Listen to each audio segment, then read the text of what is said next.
Hello students, आप सभी लोगों का रे क्लासेस के इस ऑनलाइन प्लेटफॉर्म पे स्वागत है। तो बच्चों, हम लोगों ने प्रीवियस क्लास में रेडियस निकाल लिया था। जो हमारा कोई भी इलेक्ट्रॉन किसी भी ऑर्बिट में चक्कर लगाता है तो उस ऑर्बिट का रेडियस अगर हमें फाइंड करना है तो हमने फाइंड आउट कर लिया था।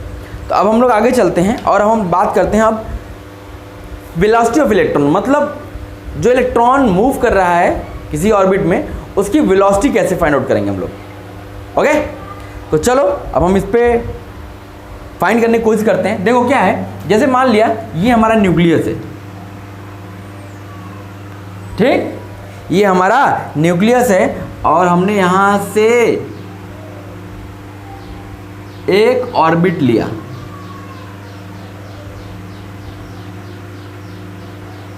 क्या लिया? एक ऑर्बिट लिया जहां पे कि यहां पे क्या है, एक इलेक्ट्रॉन है जो इस ऑर्बिट में क्या कर रहा है, चक्कर लगा रहा है। हमने मान लिया कि ये जो रेडियस है इस ऑर्बिट का ये Rn है और जो ये इलेक्ट्रॉन है ये Vn वेलोसिटी से मूव कर रहा है, इस ऑर्बिट में Vn वेलोसिटी से मूव कर रहा है। तो अभी हम लोगों ने फाइंड आउट किया था कि जो हमने रेडियस निकाला था, nth ऑर्बिट का रेडियस जो है वो क्या था, हमने निकाला था n square h square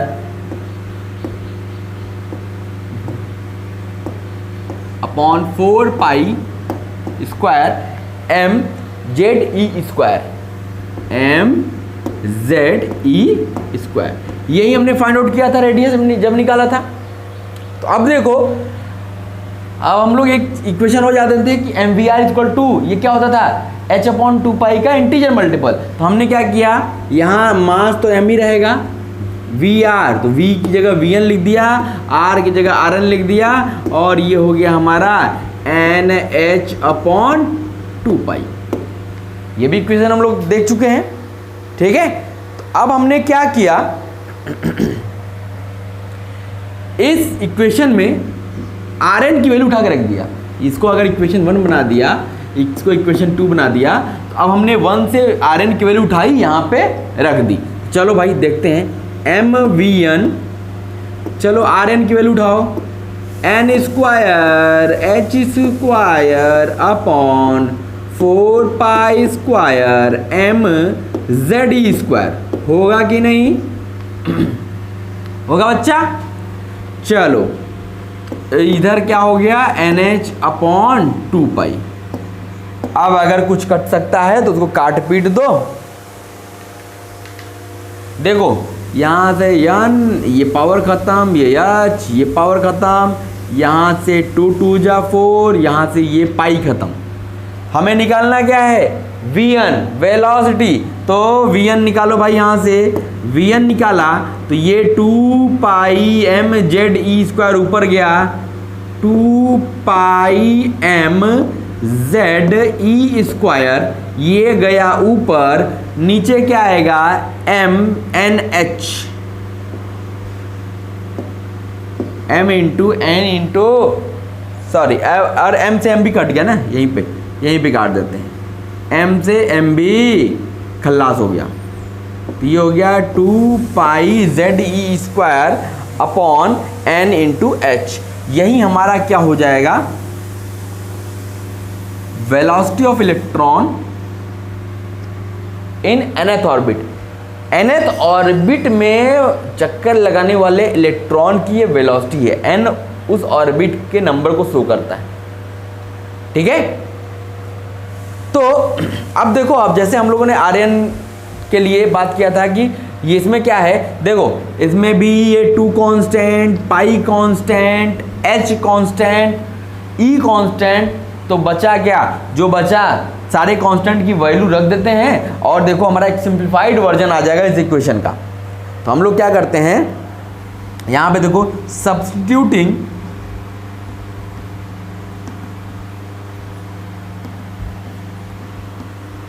all values of constant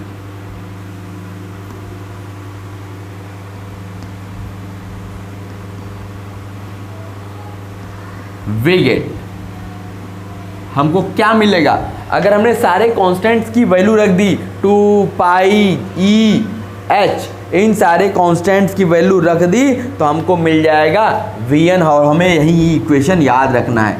Vn मिलेगा हमको 2.18 into 10 to the power 8, 2.18 into 10 to the power 8 Z upon n, Z upon n, और इसकी यूनिट क्या होगी सेंटीमीटर पर सेकंड, क्योंकि अभी तक हम लोग क्या करें सब CGS यूनिट में ही पढ़ रहे हैं, तो ये भी हमारा क्या होगा CGS यूनिट में होगा। और अब हमें इसी फॉर्मूले को याद रखना है। अब हम लोग इस फॉर्मूले को याद रखेंगे और अपना सारा क्वेश्चन हमारा इसी फॉर्मूले पे बेस्ड होगा। ये कहाँ से आया, ये तो आप आसानी से 2 इक्वेशन लिखो और वहाँ से फाइंड आउट कर लो, कोई दिक्कत इसमें आपको। Rn अभी हम लोग nth ऑर्बिट के लिए रेडियस हम लोग निकाल चुके थे, n square h square upon 4 pi square m Z e square, और फिर हम लोग जानते हैं एम वी आर क्या होता है NH अपॉन 2 पाई के बराबर होता है, तो m v r n is equal to NH upon 2 pi.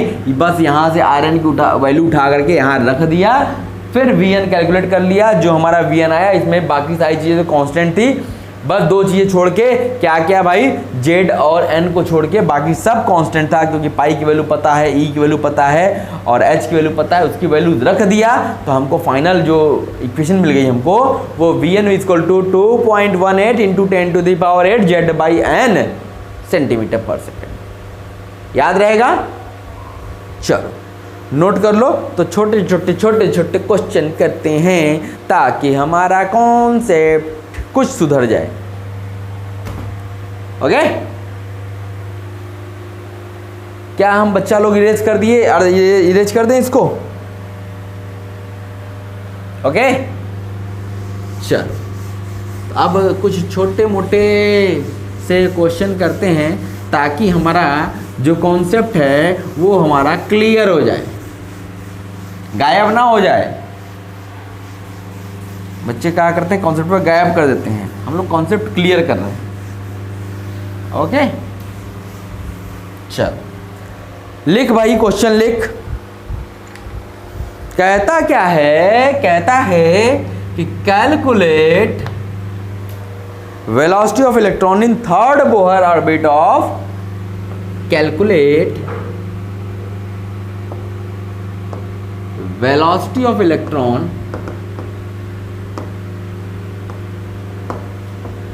in third Bohr orbit,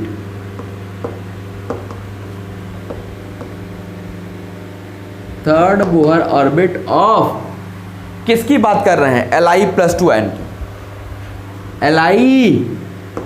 Li+2n के थर्ड बोहर ऑर्बिट का आपको क्या निकालना है, इलेक्ट्रॉन की वेलोसिटी हमको फाइंड आउट करनी है। तो कोई दिक्कत इस क्वेश्चन में आपको लग रहा है कि आप नहीं कर पाओगे, ऐसा आपको लग रहा है, फील हो रहा है कि आप इस क्वेश्चन को नहीं कर सकते?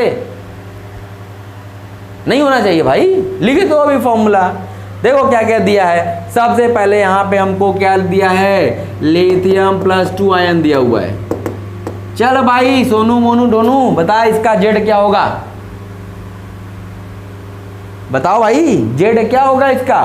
तो जेड की अगर हम बात करें बच्चों, तो हमने आपको बता रखा है कि अगर आयन्स के टर्म में दिया हुआ है तो जितने आयन हैं उससे एक बढ़ा दो, वहीं उसका एटॉमिक नंबर हो जाएगा। यहाँ पे +2 है तो इसका मतलब एक ज़्यादा किया तो 3 हो गया इसका जेड।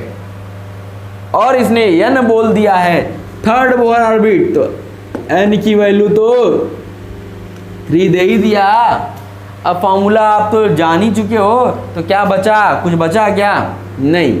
अभी आपने फॉर्मूला जो लिखा था वो क्या लिखा था, Vn is equal to 2.18 into 10 to the power 8 Z by n, यही फॉर्मूला लिखा था। तो हमको क्या निकालना है, थर्ड ऑर्बिट के लिए, इसका मतलब V3, थर्ड ऑर्बिट के लिए इलेक्ट्रॉन की वेलोसिटी फाइंड आउट हम कर रहे हैं। तो बस इसमें क्या करना है, Z की वैल्यू भी 3 रख दिया, n की वैल्यू भी 3 रख दिया, कट गया। बचा क्या, 2.18 into 10 to the power 8 centimetre पर सेकेंड। क्या इसमें कोई बवाल था, क्या इसमें कोई ऐसी चीज थी जो आपको लग रहा था आपसे नहीं होगी? मुझे तो नहीं लगा भाई, मुझे तो ऐसा कुछ नहीं लगा इस क्वेश्चन में। हो गया? नोट कर लिया?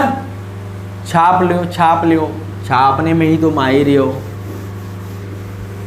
अब चलो, अब हम क्या करते हैं, अब यहां से क्वेश्चन को थोड़ा सा चेंज कर देते हैं। तो calculate velocity of electron in fifth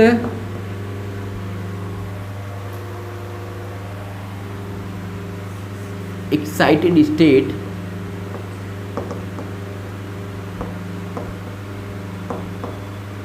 fifth excited state of B plus 3 ion of B plus 3 ion। अब इस क्वेश्चन को तो कर ही सकते हो, आसानी के साथ तो कर सकते हो बालक, कि इसमें भी कोई दिक्कत आ रही है? कोई दिक्कत? चल, दिक्कत है तो देख लो। हमने यहाँ पे क्या लिया भाई? हमने लिया है B+3 आयन। लिया कि नहीं? ले लिया। अब बता चिंटू, इसके लिए जेड क्या होगा? अरे बता ना चिंटू, इसके लिए जेड आयन 3 है तो एटॉमिक नंबर 4 हो गया। और अब बता मोनू, इसके लिए बता n की वैल्यू कितनी होगी? 5 होगी। गलत जवाब। एक्साइटेड स्टेट बोला है तो ये हो जाएगा n की वैल्यू 6। ओके, चल भैया, अब फॉर्मूला लिख फिर से। फॉर्मूला हर क्वेश्चन में लिखा कर ताकि फॉर्मूला याद हो जाए।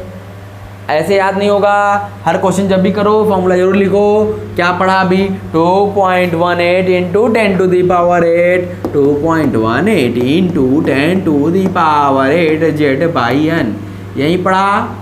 चल भैया वैल्यू रख दे। हम V6 निकालना चाहते हैं तो 2.18 into 10 to the power 8 into z की वैल्यू 4 और एन की वैल्यू 6। तो कट्टम पिट्टम कर लो, तो ये सॉल्व करोगे तो ये जो आएगा लगभग 1.44 into 10 to the power 8 centimetre पर सेकेंड। ये हमारी वेलोसिटी हमको मिल गई। 6th ऑर्बिट के इलेक्ट्रॉन की ये वेलोसिटी है। एक्साइटेड स्टेट का मतलब समझना, एक्साइटेड स्टेट जब भी बोलेगा तो उससे एक आगे वाला स्टेट जो ऑर्बिट होगा उस ऑर्बिट की बात वो कर रहा है। ओके, चल भैया नोट कर लियो भाई, नोट कर लियो, नोट कर लियो। छोटे छोटे क्वेश्चंस करा रहे हैं ताकि आपको मजा आए। हो गया, इरेज किया जाए। चल बालक, एक और छोटा सा क्वेश्चन लिखो, छोटा सा प्यारा सा लिखो भाई। जो क्वेश्चन हम लोग वहां भी किए थे इससे पहले भी। Calculate ratio of velocity of electron, ratio of velocity of electron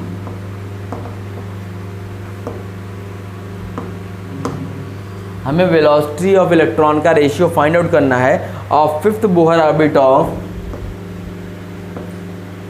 fifth Bohr orbit of B+3 ion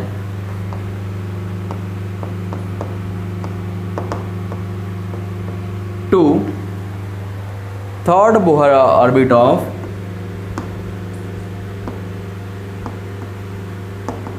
third Bohr orbit of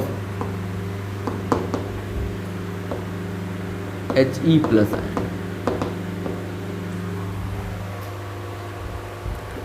अब इस क्वेश्चन को तो आप आसानी से कर सकते हो जाएगा। ट्राई करो एक बार, आप लोग खुद से ट्राई करो, फिर हम करेंगे तो देखना।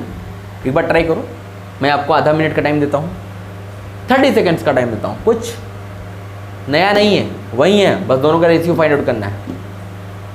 बस गधों वाला काम मत करना कि रेशियो फाइंड आउट करना है तो पहले एक का V1 निकाला, उसका पूरा कैलकुलेशन कर डाला, फिर V2 निकाला, उसका पूरा कैलकुलेशन कर डाला, फिर रेशियो निकाला और फिर डिवाइड करने गए। इतना बड़ा काम नहीं करना है, छोटा काम करो, छोटा काम मजबूत काम करो। चलो देखो, अच्छा देखो शॉर्टकट तरीके से हम लोग कैसे करना चाहते हैं।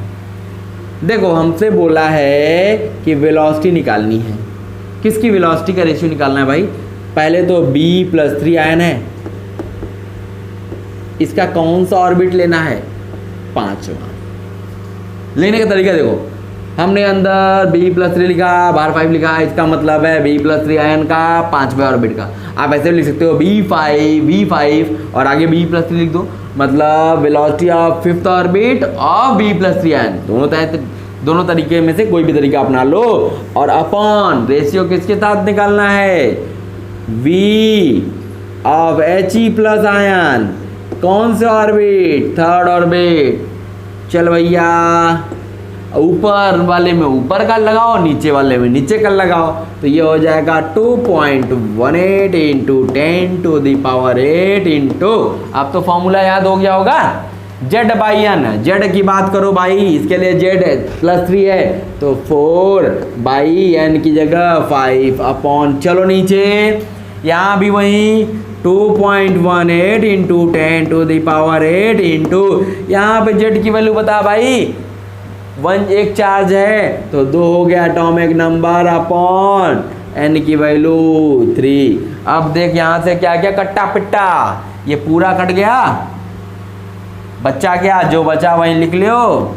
ये हो गया 4/5 इंटू 3/2, दैट मीन्स 6/5। रेशियो क्या मिल गया, 6/5 मिल गया। अब देखो वेलोसिटी वाले केस में, वेलोसिटी इस फॉर्मूले से आप क्या क्या फाइंड कर सकते हो, क्या क्या गिवन हो सकता है। इस वेलोसिटी के फॉर्मूले से आपसे पूछ सकता है मोमेंटम बताओ। आपको उसने मास दे दिया, बोले कि मोमेंटम बताओ, तो मोमेंटम होता क्या है बालक, फिजिक्स पढ़ते हो ना, तो मोमेंटम पढ़ाया जाता है कि ये मास इनटू वेलोसिटी होता है। और इसी वेलोसिटी से आपसे एंगुलर मोमेंटम भी पूछ सकता है। कौन सा मोमेंटम, एंगुलर मोमेंटम। चल भाई, और एंगुलर मोमेंटम क्या हो जाएगा, तो अब आप क्या करोगे, इसी मोमेंटम में उसके रेडियस ऑफ ऑर्बिट से मल्टीप्लाई कर दोगे तो वो मिल जाएगा हमको एंगुलर मोमेंटम, मतलब ये हो जाएगा mvr। क्या हो जाएगा, mvr।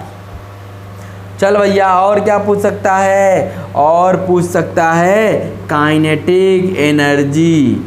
अब बता काइनेटिक एनर्जी कितनी होती है, ये तो पता होगी, बचपन से पढ़ते आ रहे हो। ये होता है हमारा 12mv²। अगर हमें मास दे दे, मास भी तो पता है इलेक्ट्रॉन का, तो हमें दिक्कत ही नहीं, हमें मोमेंटम पूछेगा, वेलोसिटी निकाल लिया, mv निकाल लिया। एंगुलर मोमेंटम पूछ रहा है तो रेडियस वाले फॉर्मूले से रेडियस कैलकुलेट कर लिया, या mvr निकाल लिया, हो गया। काइनेटिक एनर्जी के लिए बोला था 12mv² कर दिया, इसी का v² कर दिया, जो आएगा वो हमारा आंसर हो जाएगा। अब देखो, अब हम यहीं पे थोड़ा सा चीज़ एक्सप्लेन कर देते हैं। जैसे हम लोगों ने पढ़ा कि जो फॉर्मूला पढ़ा हमने, v = 2.18 इंटू 10⁸ Z/N। अगर हम लोग फिर से यहाँ पे ग्राफ के बारे में बात करें, हम अगर ग्राफ के बारे में बात करें और अगर हम यहाँ पे V और Z के बीच में ग्राफ खींचना चाहते हैं, V और Z के बीच में N को मान लिया कांस्टेंट।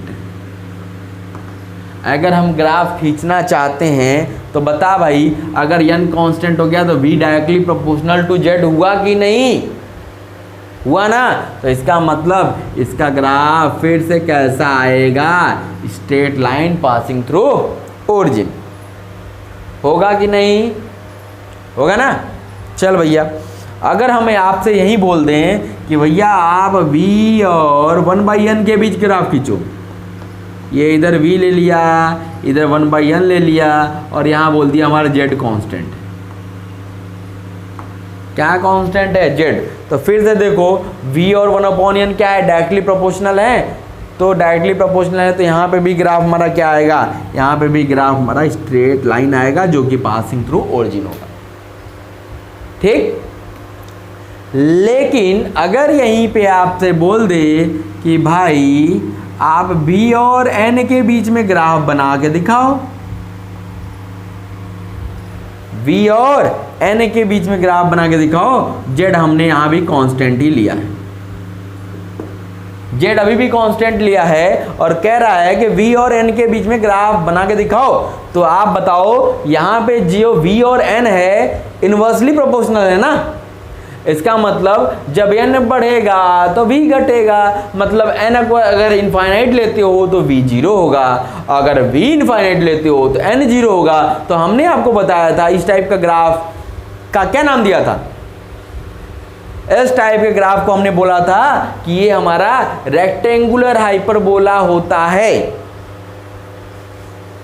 क्या होता है? Rectangular hyperbola. और उसका ग्राफ कैसा बताया था? उसका ग्राफ बताया था ऐसा होता है।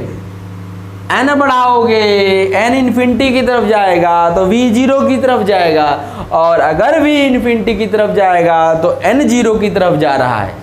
तो ये ग्राफ हमारा क्या है? रेक्टेंगुलर हाइपरबोला है। मैंने जब v और r के बीच में भी ग्राफ खींचा था तो आपको वहां पे भी ये ग्राफ मिला था। तो हमने यहाँ से क्या सीखा? हमने यहाँ से देखा कि वेलोसिटी अगर हमें निकालनी है किसी भी इलेक्ट्रॉन की nth बोहर ऑर्बिट की, तो हम लोग वो आसानी के साथ फाइंड आउट कर सकते हैं। ओके, तो इसको नोट कर लीजिए, फिर हम लोग आगे चलते हैं। छोटा सा क्वेश्चन था, मजा आया? फील हुआ कि नहीं हुआ बच्चों? फीलिंग आई कुछ थोड़ी बहुत? चल भैया आगे चलते हैं। अब हम लोग जो पढ़ेंगे वो काफी इंपॉर्टेंट है, कैलकुलेशन ऑफ एनर्जी। हम लोग एनर्जी कैलकुलेट करेंगे। Calculation of energy, calculation of energy of an electron,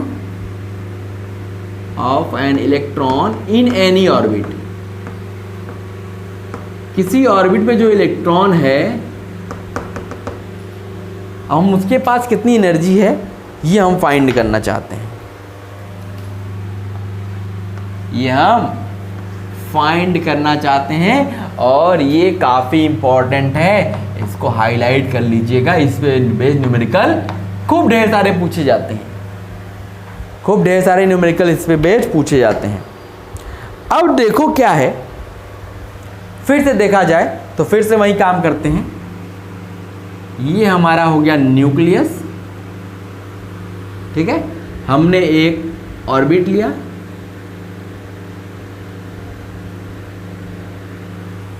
ठीक है। इस ऑर्बिट में क्या है,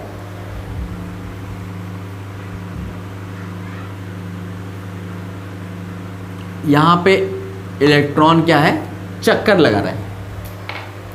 इलेक्ट्रॉन क्या कर रहा है, चक्कर लगा रहा है। हमने क्या किया है, हमने देखा है कि इसका रेडियस क्या है, Rn है, और ये v वेलोसिटी से,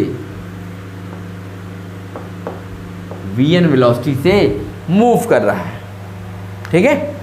तो यहाँ पे जो ये Q1 है ये भी चार्ज है, तो ये कितना हो गया Ze, और Q2 ये क्या है, इलेक्ट्रॉन है, तो Q2 की जगह क्या आ गया, इलेक्ट्रॉन, ठीक।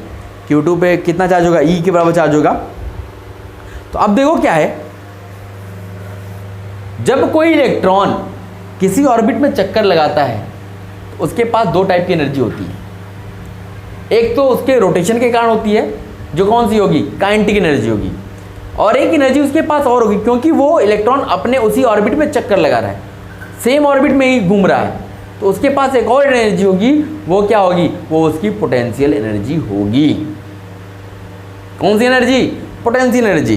तो electron in any particular orbit, electron in any particular orbit,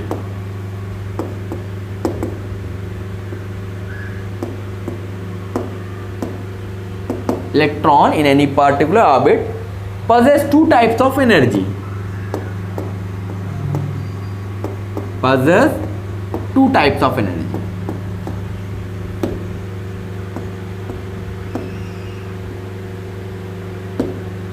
possess two types of energy. कौन सी एनर्जी? पहली काइनेटिक एनर्जी, के ई का मतलब के for kinetic, E for energy. अब देखो ये एनर्जी होती क्या है, पहले ये एनर्जी अगर हम बात करें, काइनेटिक एनर्जी हमें पता है, यहाँ लिखते हैं काइनेटिक एनर्जी है, ये काइनेटिक एनर्जी होती क्या है, काइनेटिक एनर्जी होती है हाफ mv², होती है, यही होती है। और ये किसके कारण होगी? It is due to motion of electron, ये इलेक्ट्रॉन के मोशन के कारण होगी। It is due to motion of electron. चलो भाई, अब दूसरी कौन सी एनर्जी इसके पास होगी? दूसरी होगी पी, पी मतलब पोटेंशियल एनर्जी। और यहाँ पे अगर इसको और हम लोग कैलकुलेट करें तो हाँ, ये जो काइनेटिक एनर्जी हम लोगों ने निकाला था ये किसके इक्वल आ जाएगा, क्योंकि यहाँ पे हाँ ये हो जाएगा -ZE²/r।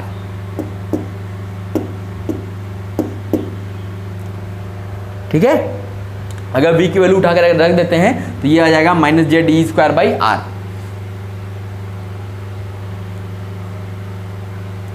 ठीक, अब दूसरी कौन सी एनर्जी है? दूसरी एनर्जी है हमारी पोटेंशियल एनर्जी। कौन सी एनर्जी? Potential energy. और ये पोटेंशियल एनर्जी किसके कारण है? It is due to the charge system of nucleus. It is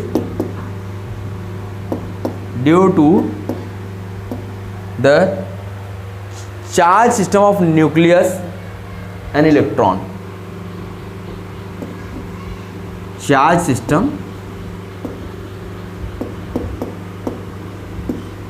of nucleus and electron। ये इलेक्ट्रॉन और न्यूक्लियस की चार्ज सिस्टम के कारण है। तो यहाँ से पोटेंशियल एनर्जी अगर आप कैलकुलेट करोगे तो ये हमारी क्या आती है? ये आती है -ZE², सॉरी काइनेटिक एनर्जी हमारी प्लस में थी और ये हमारी ZE²/r।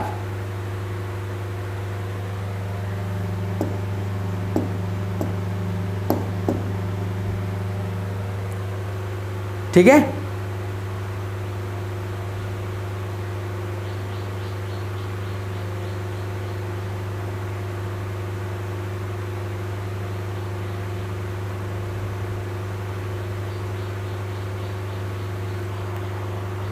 ओके बच्चों,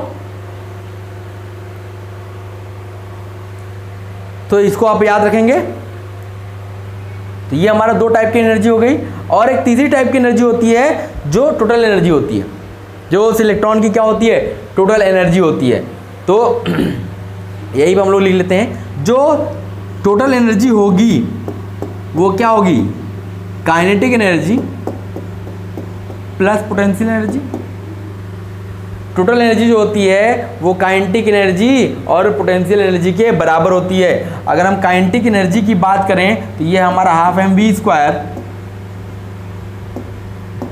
प्लस, और पोटेंशियल एनर्जी हमारा क्या है? -ZE²/r, -ZE²/r। ठीक है, ये हमारी क्या है? टोटल एनर्जी है। ठीक, अभी हम इसको और कैलकुलेट करेंगे, पहले इतना नोट कर लीजिए।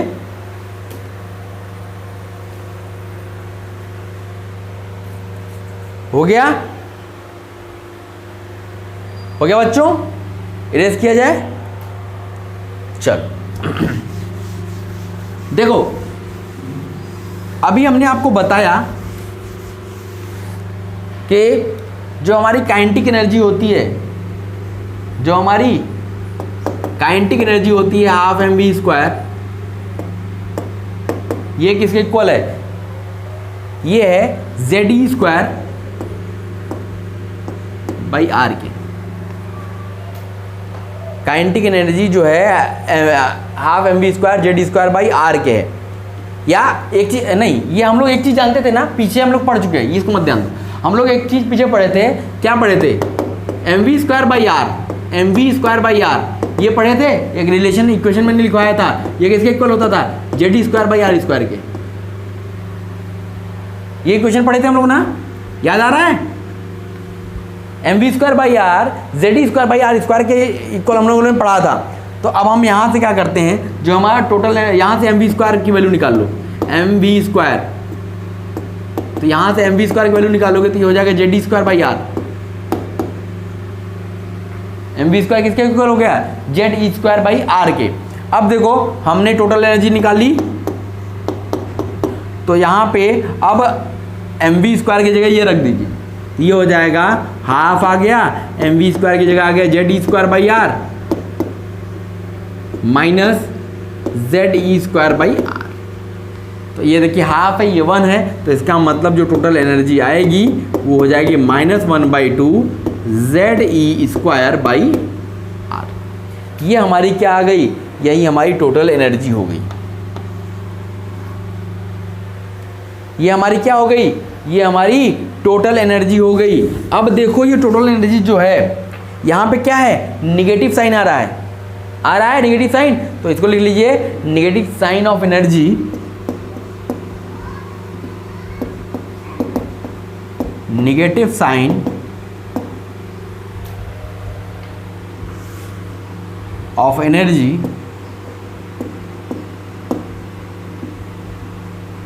इंडिकेट्स, जो निगेटिव साइन है एनर्जी का वो इंडिकेट कर रहा है that there is attraction between, that there is attraction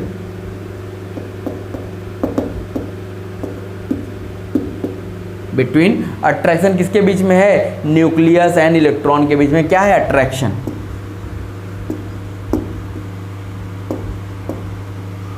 nucleus और इलेक्ट्रॉन के बीच में क्या है? अट्रैक्शन लग रहा है। तो ये नेगेटिव साइन यही बता रहा है, ठीक है। तो ये हमारी क्या हो गई? टोटल एनर्जी हो गई हमारी, ठीक है। अब देखो ये नोट कर लो बच्चों, फिर हम आगे बढ़ते हैं। हो गया? इरेज किया जाए। चलो, ये हमारा काफी इंपॉर्टेंट है, इसलिए इसको बहुत ध्यान से देखिएगा। अब देखो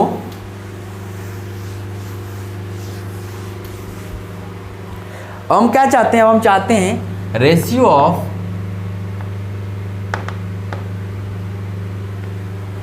kinetic energy, potential energy and total energy. Kinetic energy, potential energy and total energy, हम इनका क्या चाहते हैं? रेशियो फाइंड आउट करना चाहते हैं। तो चलो देखो, हमने निकाला कि जो हमारा काइनेटिक एनर्जी है 1/2 Z e square by r, ये पढ़ा। पोटेंशियल एनर्जी जो हमने पढ़ी -Z e square by r, ठीक। और टोटल एनर्जी जो हमने निकाली -1/2 Z e square by r, यही पढ़ा। अगर हम यहाँ पे देखें, अगर हम यहाँ से kinetic energy upon total energy निकालें, kinetic energy upon total energy, देखो काइनेटिक एनर्जी कितनी है? 1/2 Z e square by r upon total energy कितनी है? -1/2 Z e square by r. तो पूरा पूरा कैंसिल आ गया, क्या आ गया? -1 आया। अब देखो अगर हम potential energy upon total energy निकालते हैं, potential energy upon total energy, तो potential energy -Z e square by r upon total energy -1/2 Z e square by r. तो यहाँ से सिंप्लीफाई किया तो ये आ गया -1 कैंसिल, ये हो गया 2। तो काइनेटिक अपॉन टोटल हो गया, पी अपॉन टोटल हो गया। तो अगर हम यहाँ से देखें कि काइनेटिक एनर्जी, पोटेंशियल एनर्जी और टोटल एनर्जी में क्या रिलेशन है, तो ये जो आएगा ये आएगा 1:2:-1। तो हमें -2:-1, तो ये हमको याद रखना है। काइनेटिक अपॉन पोटेंशियल करोगे तो काइनेटिक अपॉन पोटेंशियल तो 1/-2, ठीक है। पोटेंशियल अपॉन टोटल करोगे तो वो 2 हो जाएगा, देखो। और काइनेटिक अपॉन टोटल करोगे तो -1 आ जाएगा। तो इसका मतलब इन तीनों में जो रेशियो आएगा 1:-2:-1। इसको लिख लो कायदे से साफ साफ, नहीं तो पाओगे सर।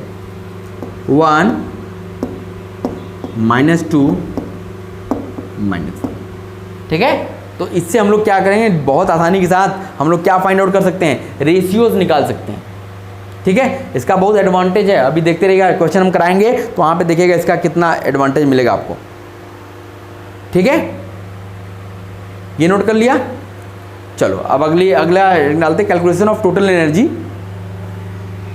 टोटल एनर्जी का कैलकुलेशन करते हैं। नोट कर लिया, इरेज कर दिया जाए।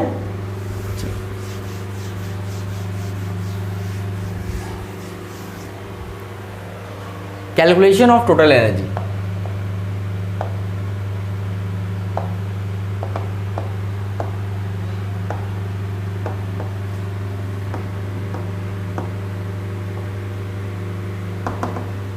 जो अभी हम लोगों ने निकाला टोटल एनर्जी, अब हम ऑर्बिट के टर्म्स में निकालना चाहते हैं। अब अगर हमने ईएन लिखा, ईएन जब कुछ नहीं दिया है, इसका मतलब ये क्या है, energy of electron in nth orbit. Energy of electron in nth orbit. nth orbit के इलेक्ट्रॉन की क्या है, ये एनर्जी, टोटल एनर्जी है। कुछ नहीं दिया, इसका मतलब ये क्या है, टोटल एनर्जी है। तो अभी हमने फॉर्मूला जो लिखा था En, अब n की टर्म्स में लिखते हैं तो वहाँ पे -1/2 क्या पढ़े थे, ZE²/R था। तो अब ये क्या हो जाएगा, Rn हो जाएगा, ठीक है। तो अगर हम फिर से अब यहाँ पे Rn की वैल्यू उठा कर रख दें, हमें याद है Rn की वैल्यू, तो -1/2 ZE², और Rn की वैल्यू हमारी क्या थी, n²h²/4π²mZe², यही था हमारा, ठीक। तो यहाँ से देखो ये हो जाएगा -1/2, ये हो गया z ऊपर गया, Z² E² ऊपर गया, e⁴ और इंटू 4π² m अपॉन ये क्या हो गया, n²h², ठीक। तो यहाँ से देखो 2 से 2 कैंसिल कर दो, तो यहाँ से जो फॉर्मूला मिला En का, ये आ गया हमारा -2π² mZ² e⁴ अपॉन n²h², ठीक है। तो ये हमारा क्या हो गया, total energy of electron in nth orbit. अब देखो यहाँ पे भी सब कांस्टेंट्स हैं, बस क्या z और n को छोड़ के, तो putting the values of all constants यहाँ कर देते हैं, putting the values of all constants, सारे कांस्टेंट्स की वैल्यू पुट कर देते हैं। तो सारे कांस्टेंट्स, पाई की वैल्यू, एम की वैल्यू, ई की वैल्यू, एच की वैल्यू रख दिया। तो अब यहाँ से जो आएगा En, ये आएगा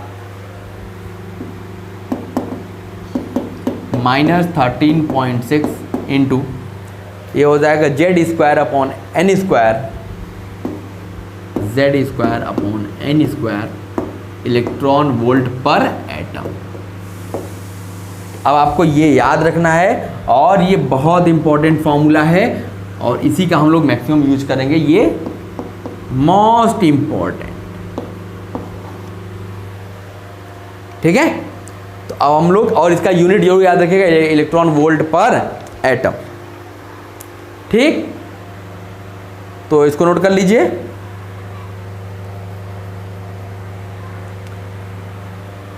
अब यहां से क्या कंक्लूजन हमने ड्रॉ किया वो देख लेते हैं कि इस इक्वेशन से क्या कंक्लूजन हमें दिख रहा है।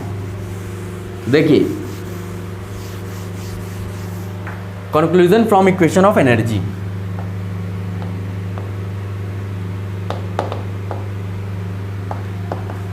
From equation of energy,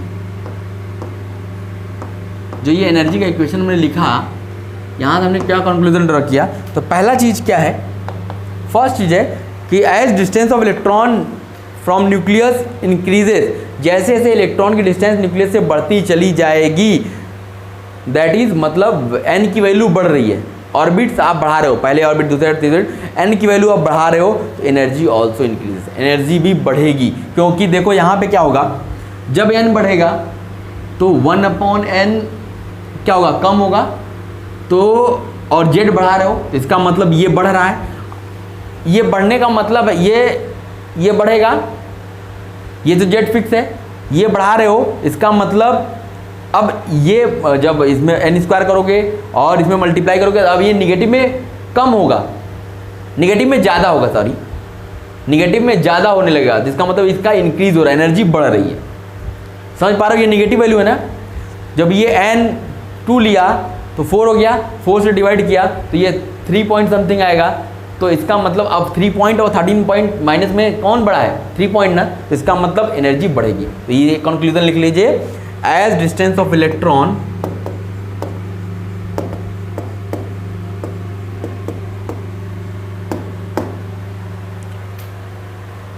from nucleus increases,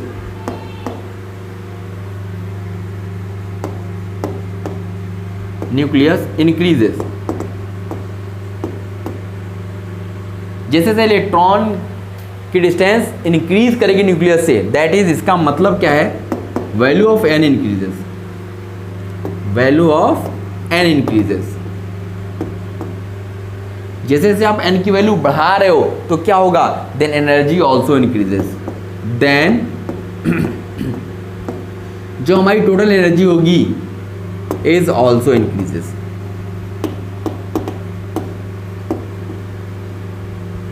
energy हमारी और इंक्रीज करेगी। अब देखो सॉरी, दूसरा क्या कंक्लूजन होगा, for a given element,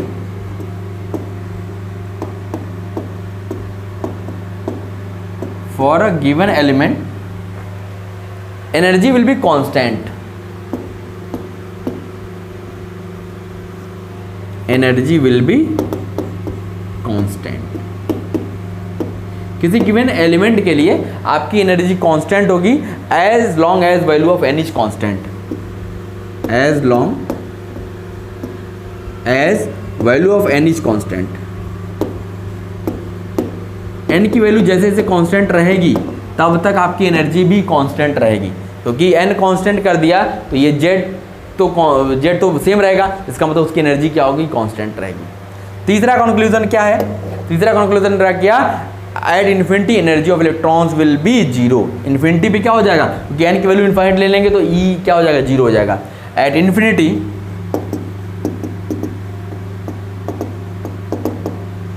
the energy of electron will be zero, the energy of electron will be zero. Infinity पे इलेक्ट्रॉन की वैल्यू क्या होगी, जीरो होगी। ठीक है, तो ये हमने क्या पढ़ा, हमने टोटल एनर्जी निकालना देख लिया और इससे क्या कंक्लूजन ड्रॉ हुए ये भी हमने देख लिया। अब हम अगली क्लास में जब मिलेंगे तो इस पे बेस्ड कुछ न्यूमेरिकल्स लगाएंगे।